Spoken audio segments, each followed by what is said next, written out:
In 1947, California's infamous Black Dahlia murder inspired the largest manhunt in Los Angeles' history.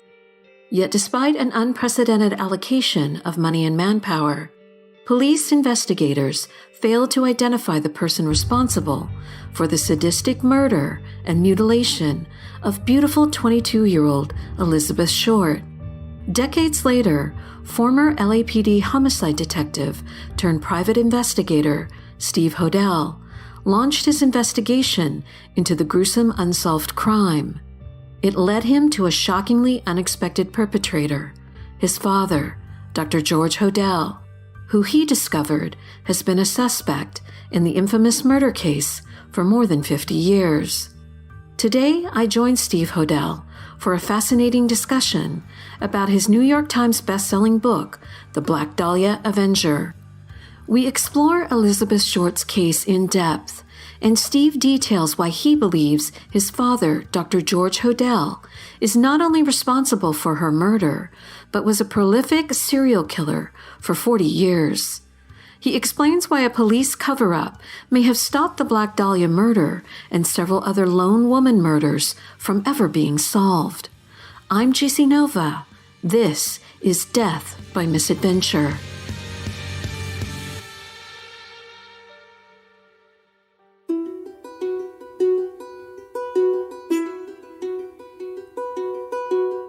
I am fascinated about your background. Can you tell me about your career as a homicide detective? I'm one of those old dinosaurs. At 17 years old, I went into the Navy for 4 years, got out, and in 1963, I joined LAPD. It was part of the new breed. Chief William Parker was our new chief, and he was going to clean up Dodge. So he brought a lot of us young, eager guys aboard. And I started out in 63 and went through the academy and basically 5 years in patrol, uniform patrol, working different divisions. And I wound up in the Hollywood division, patrol, worked that for a few years.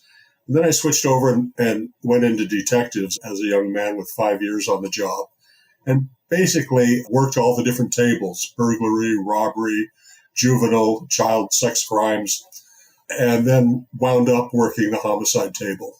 And basically I stayed at Hollywood Homicide for my entire career, 17 years in homicide, over 300 murder investigations during my career.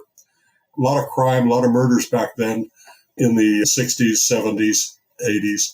So it was like every 3 or 4 days we'd have a new murder. So it was quite challenging. A lot of good guys, working with a lot of good guys. We had the highest solve rate on the department. We were running about 75-80% solve, which was quite a bit higher than the average. In 1986, I retired from LAPD and moved up north to Bellingham, Washington. I had 2 young boys and wanted to get them out of the mean streets of LA. So retired, and I got a PI license up there, both in California and Washington State, and started doing criminal defense work. So 24 years for prosecution, and then it's been now 35 years for the defense, but all criminal. That's fascinating. What did you find was the biggest challenge being a homicide detective? Basically remaining objective, basically treating everybody the same, whether they were from the top of society or the bottom. Going in there and remaining objective and being sincere, not playing any real games. Again, a lot of it had to do, in solving murders, a lot of it has to do with getting admissions, getting cop-outs. If you go in there with a chip on your shoulder or something like that, you're not going to get a confession. You're not going to get the truth from the suspect. So basically, I'd say I was taught how to be objective throughout a case. And it was hard because you'd walk in there and there's a father that's just beat his 7-year-old son to death. And you have to give him a cigarette, cup of coffee, say, I'm sure there's another side to this. Let's talk about it. And that's hard because inside you're raging about the absolute horror of the crime itself. But at the same time, you need to get a cop out. So that was probably the biggest thing I learned and was fairly successful at. Why do you think some murders go unsolved? There are a bunch of reasons. One of the factors is time. Like I said, when you're jumping from a new murder every 3 or 4 days, you just don't have the time to be able to put into any one investigation. You'd love to be able to work them all for 6 months or a year. And it's changed a lot. In my day, of course, we didn't have DNA. We didn't have all the sophisticated tools at hand that we have today. The clearance rate should be a lot higher. And of course, DNA wasn't even heard of back then. I think DNA was discovered in England in around 83, as I recall. And I retired in 86. So it was not a tool in our kit. So I want to talk about the Black Dahlia murder. And for our listeners that may not be familiar with it, which I would be surprised since it's such a famous case, but if you can give an overview of the Black Dahlia murder, and then we can talk more about the case and your connection to it. The Black Dahlia murder occurred on January 15th, 1947 in Los Angeles, about 5 miles south of Hollywood, in an area called Leimert Park. A young woman was walking her young daughter, 3-year-old daughter, in a stroller to market. And she looked over in the vacant lot and she saw what she thought was a mannequin. And she looked again and she says, I don't know if that's a mannequin or is it a body or what. Anyway, she said, that's going to scare the kids on their way to school. So she hurried down about a block and door knocked a place, asked to use the phone, called the police, said there's a body or a mannequin or something out here in the vacant lot. LAPD responds, and to their horror, it's a woman, completely nude, completely severed in half, surgically, and carefully posed just off the sidewalk on this vacant lot. And she's a Jane Doe, no ID, no clothing, no nothing. So she remains a Jane Doe for a couple of days, and they send her fingerprints back to the FBI. And they get a hit immediately within several hours of receiving it. And her name is Elizabeth Short. She's 22. She's from Medford, Massachusetts. That begins this incredible investigation. The reporters actually, back in those days in the 40s, the reporters were often way ahead of the cops in the investigation. They had the resources and the expense accounts and stuff. So, of course, it became headlines. This nude body posed. And then the name. One of the aggressive reporters found out that she hung out in a pharmacy, a soda fountain in Long Beach, and that the guys in there, and this is during the war years, they called her the Black Dahlia when she came in there. She had long black hair. There was a movie that came out that same summer called The Blue Dahlia, which was a famous a noir film, very popular. And this was kind of a spin-off of that. They called her the Black Dahlia, even though the Blue Dahlia was a bar, not a person. But anyway, so you have that name, Black Dahlia, and a beautiful young woman cut in half and all of these gory details. So it was headlines for like 30, 40 days above the fold. They started investigating it and probably LA's most infamous crime to this day. Did they initially have any suspects that they were looking at? Yeah, they found out some boyfriends she was dating. There was a guy named Red Manley, who was actually the last person supposedly to see her alive. He had met her in Long Beach. He was a married guy, but he met her on the street. She was at a bus bench, and he pulled up and introduced himself, and she wanted to come back to Los Angeles. He gave her a ride back, dropped her. She had a suitcase, which she dropped at the bus station, checked it into a locker, and then he took her to the Biltmore Hotel downtown, and she was going to meet her sister. So he drops her off there, and that's the last he's seen of her. He's located, he's identified, becomes a suspect. He's given a polygraph, passes the poly, and given a clean bill of health. He was a suspect. He was actually arrested initially, held for 48 hours, and then released. Ultimately, they would discover that he was in San Francisco at the time of the murder, so he was cleared on that in the later investigation. They checked with a bunch of different boyfriends and Army people, and no real hardcore suspect became public at that time. What was Elizabeth Short doing in Los Angeles? Had she been living there for an extended period of time, or did she come out to Hollywood to be an actress, or do you know what her background was? One of the things on this, JC, is that there's so much myth wrapped around the truth. And in all my other investigations, basically you start out with a tabula rasa, a blank tablet, and you move forward. In this case, I started out with all of this myth and half-truths and complete falsities. I had to kind of remove the myth before I could move forward. So there were a lot of myths. One of those was, as you say, she came out to become an actress and be discovered. Not true. She never had any desire to become an actress. She was never involved in any films, no testing, nothing like that. She was basically just an innocent girl. She was 22 going on 16, let's say. She'd left home early and kind of bounced around. She'd gone to Florida. She was all about falling in love and wanting to marry Lieutenant Wright. She wanted to marry a military guy and live happily ever after. Quite naive. She ultimately came out to the shark-infested waters of Los Angeles and Hollywood. Of course, lots of guys wanted to date her. And she did date, but she wasn't a prostitute. She was like dating for dinner. So basically, she was a naive, innocent girl that just got caught up with some bad people. What did she do for a living? Did she have a job at the time of her murder? She didn't. She was transient.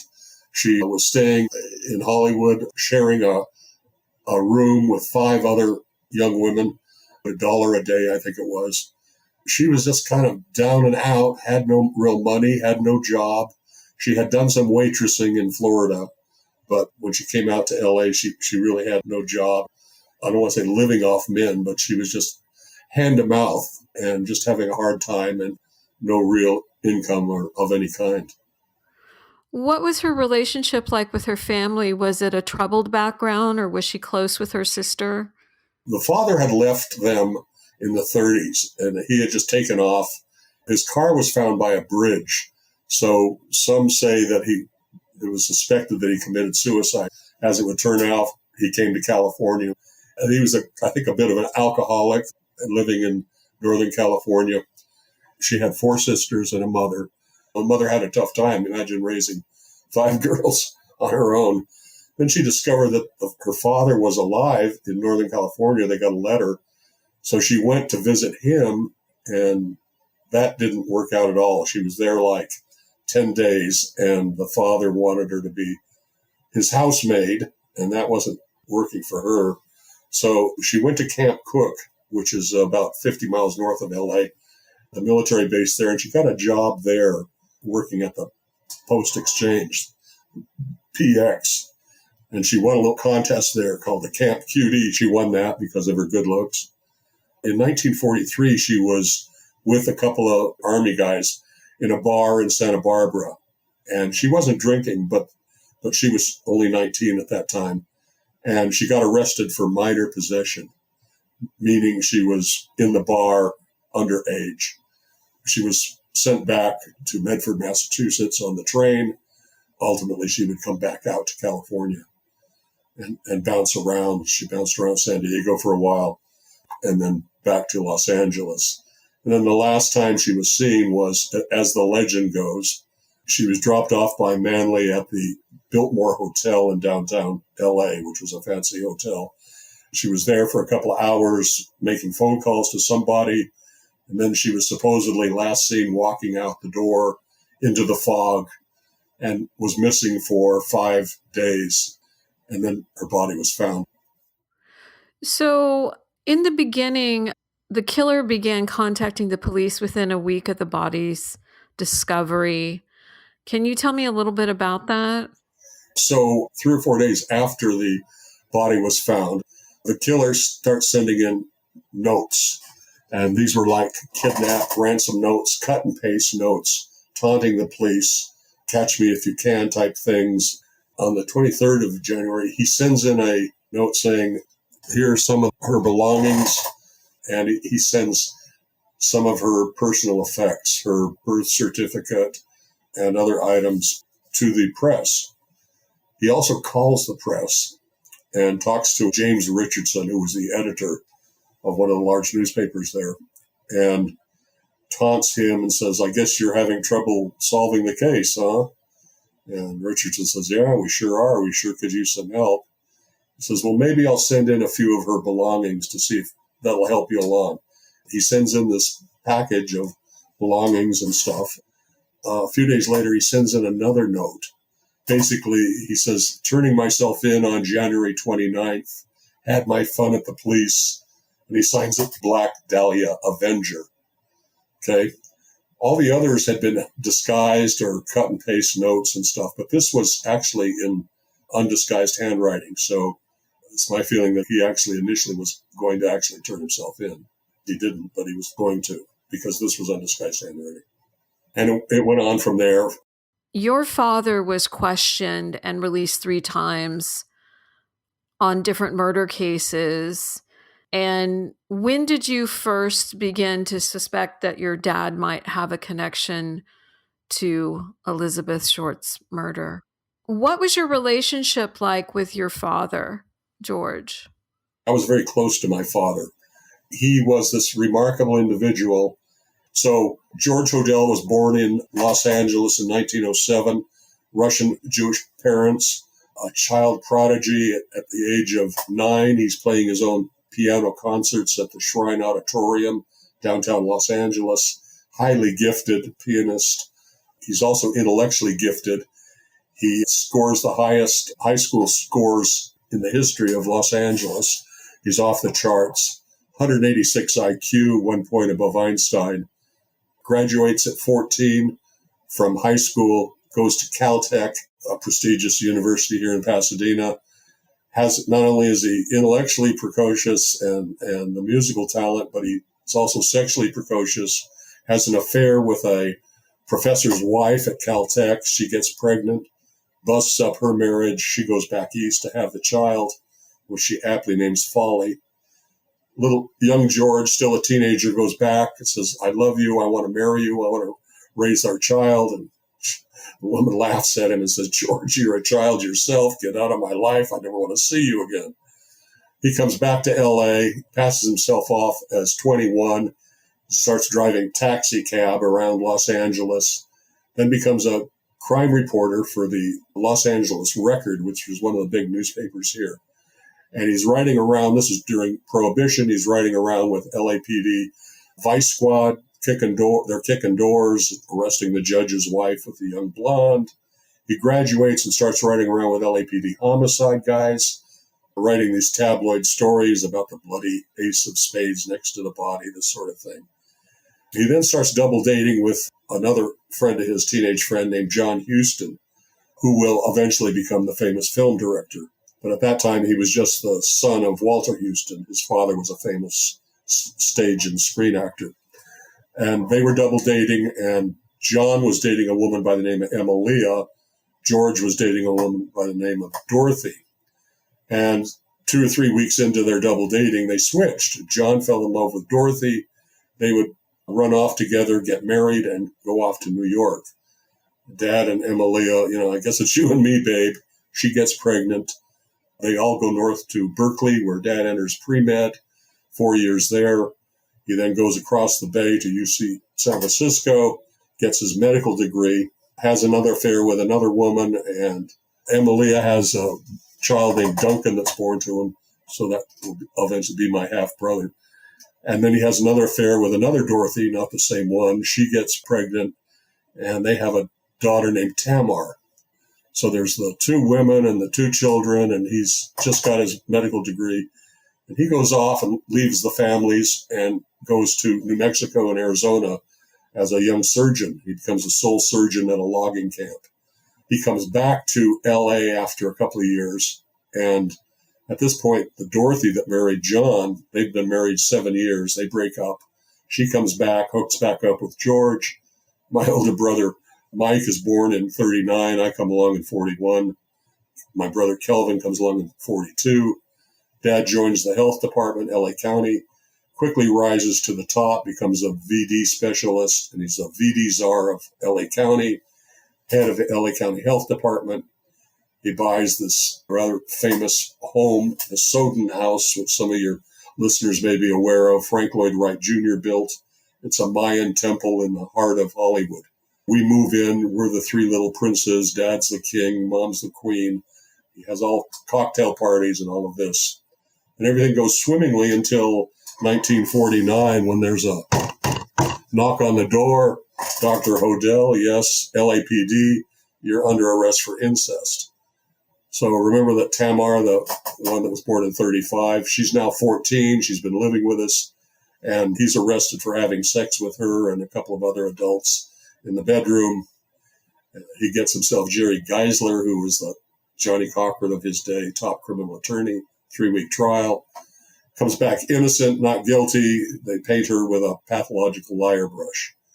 Dad, shortly after that, leaves and goes off to Hawaii for 3 years, then on to Manila, gets married again, has 4 more children, is married to them about 4 years, leaves them, hooks up with his secretary, June, and they get married, and he comes back. Ultimately, he comes back to San Francisco in 1990. And that's when I hooked back up with him. And for the last decade of his life, we become very close. I go down and see him. He comes up and sees me, and on a regular basis. And then I get that 2 a.m. phone call from June in 1999. Your father's here, the paramedics, he's collapsed, he's dead, come down. So that starts me on this incredible investigation. I go down, I'm with June, we're talking about the great man and his remarkable life. She says, I think he would want you to have this photo book, and it's a small 3 by 5 inch photograph going through their photos of my mom, my brothers, family, Man Ray photographs. Dad was, I don't know if you know who Man Ray was. He was a surrealist, famous surrealist, and he was our family photographer and very close friends with George. Anyway, and then there's this dark-haired woman, nude from the waist up, apparently. And I said to June, who's this? She says, I don't know. Somebody your father knew from a long time ago. So I look at it, and I don't know to this day why Black Dahlia came to mind, but it did. And it just kind of came and went. I didn't think much of it. So 2 days later, I'm talking to Tamar, my half-sister, on the phone. She's in Hawaii. We're talking about our dad, what a remarkable life. And out of nowhere, she says, well, you know, he was a suspect in the Black Dahlia murder. And I'm saying, Tamar, what the hell are you talking about? Where is this coming from? And she says, well, he didn't do it, but he was a suspect. And I said, well, there's no way. I said, you know, with my experience, I can show he had nothing to do with it. That starts me on this incredible journey. I have to relocate back to LA, and I follow the evidence, and it just doors keep opening and secrets keep unfolding. And before I know it, I've made a case against him. I submit that secretly to the DA, and he comes back with, I'd file on at least 2. And not only that, but the second surprise was it wasn't just the one murder. He was a serial killer. It just expanded from there, and it's now 8 books later, and a whole bunch of serial crimes have come together and solved. So that's the quick and dirty story. How did you feel when you discovered that your father might be not only responsible for Elizabeth Short's murder, but possibly other murders? It just didn't compute with me. I mean, I knew Dad had his problems. I had learned about the Tamar and the sex and stuff, and I knew she was telling the truth because I knew Dad had definitely had a sex problem, but murder, no way. And I didn't know anything about the Black Dahlia murder. When I went through the academy, we saw photos of the crime scene because it was such an infamous Unsolved. But I didn't even know her name, Elizabeth Short. I was absolutely sure he had nothing to do with this. I made the mistake of following the evidence. You've got the 2 parts of me. You've got the son who loves his father and says, I'm going to be able to establish he had nothing to do with this. And then you got the trained homicide detective on the other side who's just following the facts and the evidence and is being, as I talked about earlier, is being very objective about the whole thing. The other thing is that I knew very little about my father's life. I didn't know all of these details until I got into the weeds of it. It was a son's journey to understand more about his father on a separate course, as well as the detective following the path of a potential crime. So, if he was a person of interest in the Black Dahlia case, why was he never arrested? Was it just lack of evidence? It wasn't a lack of evidence. So there are three major myths in the Black Dahlia, okay? The first one is Elizabeth Short's missing week, we talked about a little bit earlier. There was no missing week.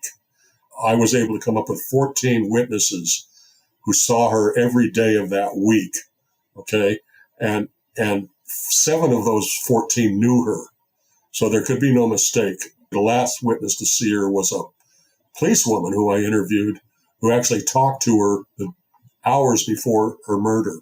The second big myth was it was a standalone murder, none before, none after. It wasn't. There were these serial crimes, and LAPD knew it.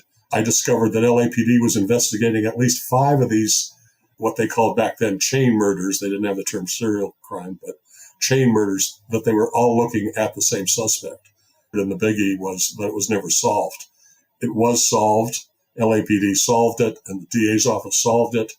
And why wasn't he arrested? Well, he was arrested for the incest crime. He was arrested.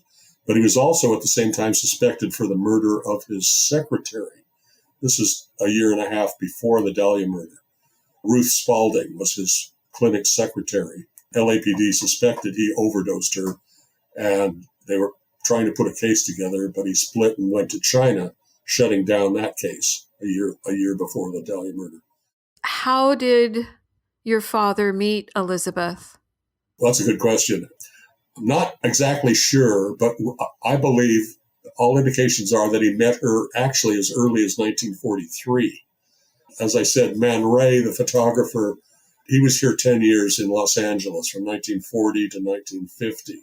Man Ray did a photograph called Minotaur, where it's a nude body, a woman's body cut in half, carefully posed. Man Ray and he were good friends. Man Ray was our family photographer. Either Man Ray introduced Elizabeth Short to George, or George introduced Elizabeth to Man Ray in 43. I've actually got a painting that Man Ray did that strongly indicates that it was Elizabeth Short, and it's called L'Equivoque. And the face, Man Ray has the face as a crisscross pattern, an unusual geometric figure. Dad carved that same geometric figure on her hip during the surgical bisection and operation and posed it. So there's a whole bunch of linkage there, and that would have been in 1943. So let's talk about the secret files that the prosecutors had on the Black Dahlia case. Can you tell us a little bit more about that? I put my case together, and I go in secret to an active head district attorney, a guy by the name of Steve Kay. And Steve Kay worked with Bugliosi and prosecuted all of the Manson members by himself, and he was co-prosecutor with Bugliosi on Manson. Highly respected head DA, district attorney. So I go to him, and I was much surprised he was still on the job, but he was. And I went to him and said, hey, I've got this case. I want you to take a look at it and review it.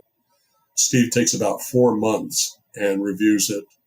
And he comes back and he says, well, I got to tell you, he says, you're probably right on a lot of these serial crimes, he says, but I would only file on 2 because I have a high filing rate. I would file capital murder on your father, on Elizabeth Short, the Black Dahlia, and also on the Jean French murder that occurred 3 weeks later where he posed the body on a vacant lot. He says, those 2 I would file and I would win in a jury trial. He says, the others, you're probably right about them, but he says, there's not quite enough. I have a high threshold.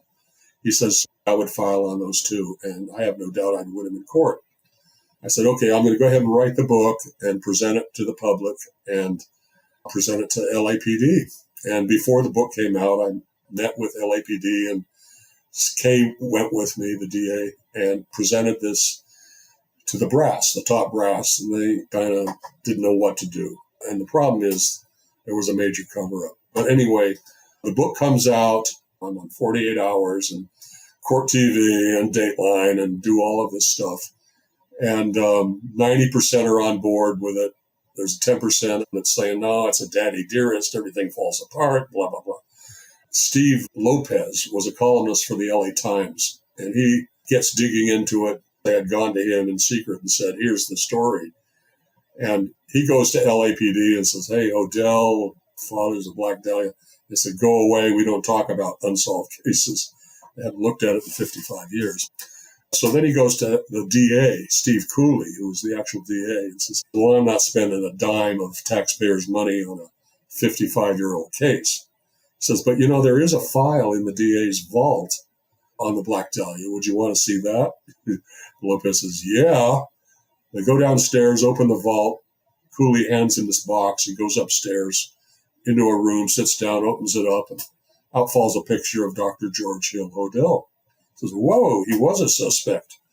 So he gets into it and does kind of a quick and dirty, these guys are jumping from story to story.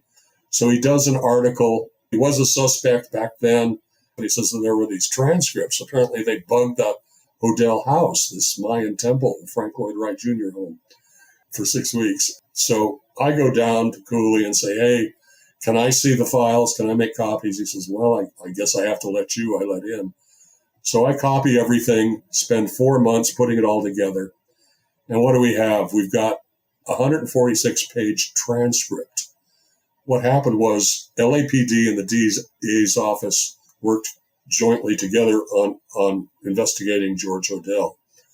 And they pick him up, take him to the Hall of Justice downtown. Well, they've got him in a room. They go out and they break into our home on the Soden house, and they wire it for sound. Hard microphones in the walls, and in the bedroom, in the living room, and 18 detectives, 24/7 around the clock for 6 weeks, and they're recording these live conversations. And they run a hard line from the house to Hollywood Station, the basement. I'll just read you a few of the statements from the transcripts. Yeah, that would be great. So these are actual recordings between February and March of 1950. He has no clue that the house is wired for sound, okay? And he's talking to a friend. You don't have the right connections at the DA's office. Don't confess ever. He says, supposing I did kill the Black Dahlia, I can't talk to my secretary anymore because she's dead. Well, that's the secretary he overdosed before the crime, and she could have connected him to dating Elizabeth Short. And then he talks about the murder of his secretary. He says, I put a pillow over her head, covered her with a blanket, got a taxi, called Georgia Street Receiving Hospital, expired at 12:39. They thought there was something fishy. Anyway, now they may have figured it out, killed her. And then he says, I'm in trouble, Black Dahlia, passport, police have pictures of me and the girl. I thought I destroyed all of them. But the real kicker was on the third day of the transcripts. I'm reading it. There was a woman who tried to call the police. She clearly is drugged. She's staggering around. She picks up the phone and dials the operator. And apparently she's been drugged and probably passes out. Then 2 hours later, I'm reading the transcripts and I can't quite believe it. Here, February 18th, 1950, 7:35 p.m. Hodel Franklin House bugging tape, spool 1. 4:20 p.m. Woman asking for operator several times. Sounded as though she was crying. 4:25. Woman asking for operator again. And then 8:20 p.m. It sounded as though the two men went down the stairs, entered the basement. And this is this Baron Haringa and Dad. And began digging. A woman screamed. More blows. A woman screams again. And this is day 3 of the stakeout. And I'm saying, what the hell? Why aren't they out the door over there and doing a rescue? They're only like 6 minutes away from the house. But they do nothing. So basically what we have, as I see it, is either a serious felony assault, but more likely I'm convinced it was a murder on tape. You also kind of have to understand L.A. and what was happening at the time. Chief Parker was literally weeks away from assuming command as the new chief. He wants to clean up Dodge, get rid of all the corruption. L.A., it was a real-life L.A. Confidential back then. And he wanted to turn it around and clean things up. So I think there was some midnight oil burning at City Hall, and they said, what do we do? If this comes out, we can't take over and clean up Dodge.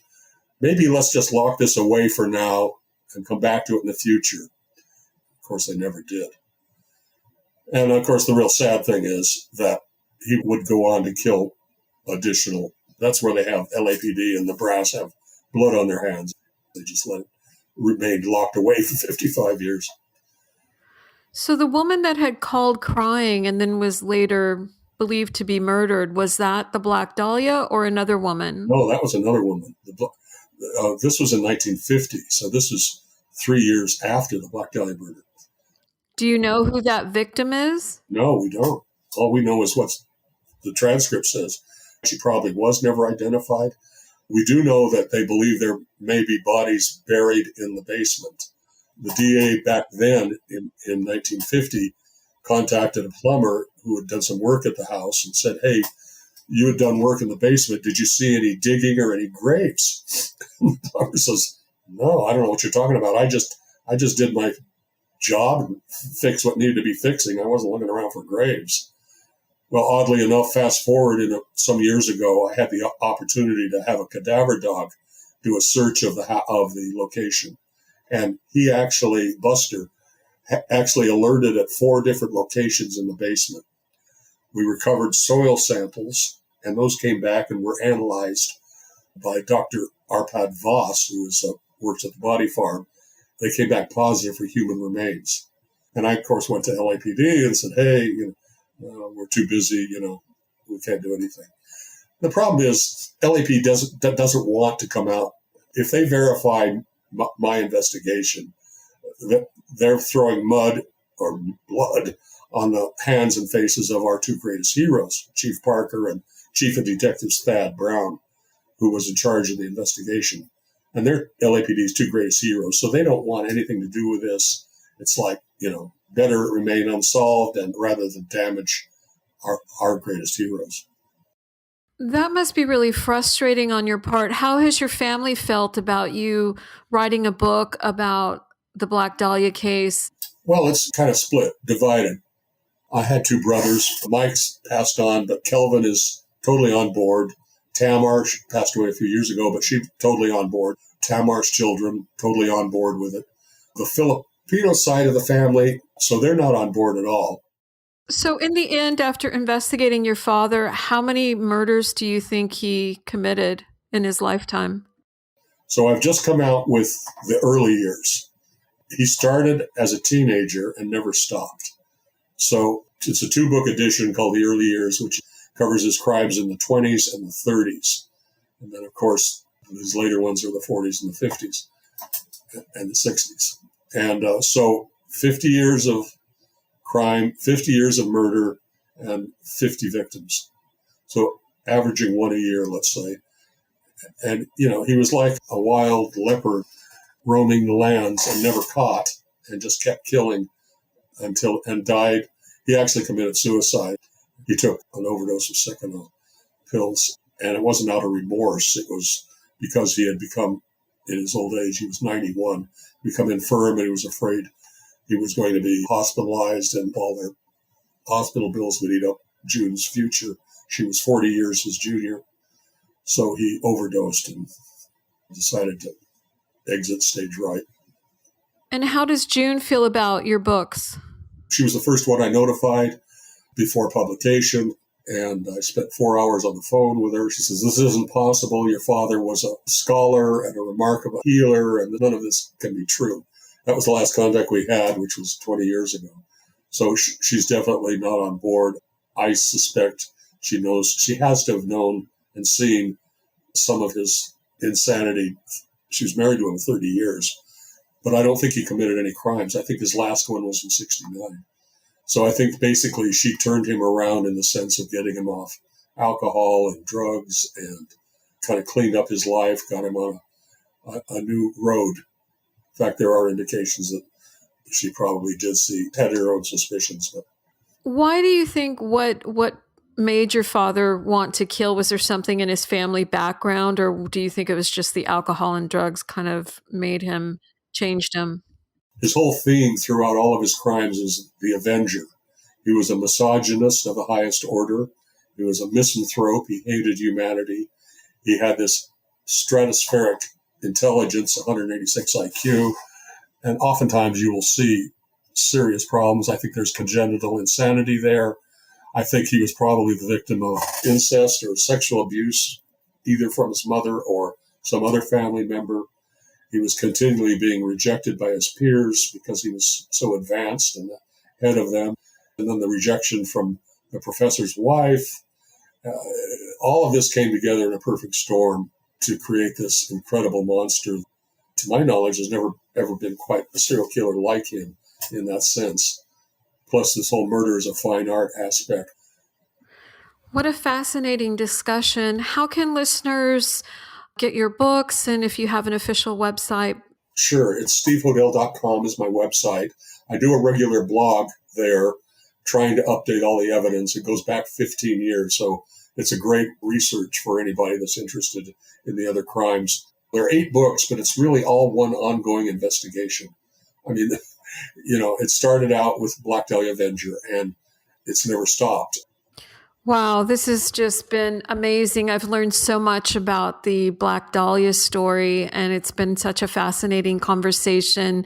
Thank you so much for being on the show. Oh, it's great to be with you, JC. To learn more about Steve Hodel's spellbinding true crime books, please visit his official website at stevehodel.com. Steve's new book, Black Dahlia Avenger 2, is now available at Amazon.com or your favorite bookstore. The newly revised book includes never-before-published forensic evidence, photos, and previously unreleased documents. The Black Dahlia Avenger 2, he believes, provides the evidence to close the Elizabeth Short case that has often been called the most notorious unsolved murder of the 20th century. It's a must-read. Don't forget to subscribe to Death by Misadventure. A special thanks to our producers, Georgie Rutherford and Christopher Lang. This episode was recorded at Laguna Sound in Laguna Beach, California.